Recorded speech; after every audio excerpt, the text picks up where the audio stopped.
All right, everybody. So we're going to talk briefly about a few of these sections here within the Grand Economic Plan that was implemented by Alexander Hamilton, who was the first Secretary of Treasury of the United States under President Washington's administration. So as you've read through the intro and probably looked at least the introductory video there that was at the top, one of the biggest problems that the U.S. was facing coming out of the Revolutionary War in this first couple years with the Articles of Confederation was a massive debt of about $60 million. That would be into the trillions if adjusted for inflation to modern day money. So Congress was interested in having Hamilton try to figure out a way to rescue the United States and get them out of this financial dilemma that they were in.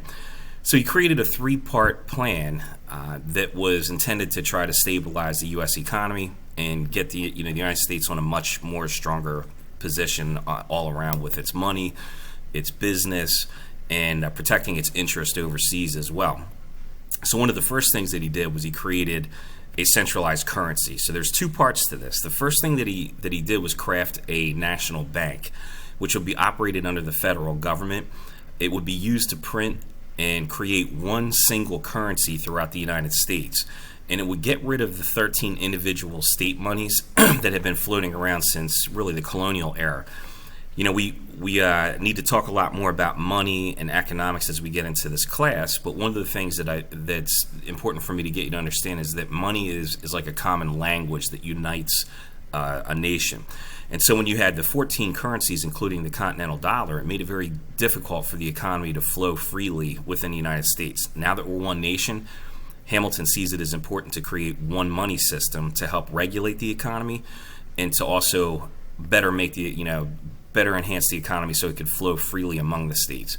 So what the plan called for was the elimination of all the separate state banks. Places like Pennsylvania would no longer print its own money, so therefore they didn't need a bank at the state level. It would be run at the national level.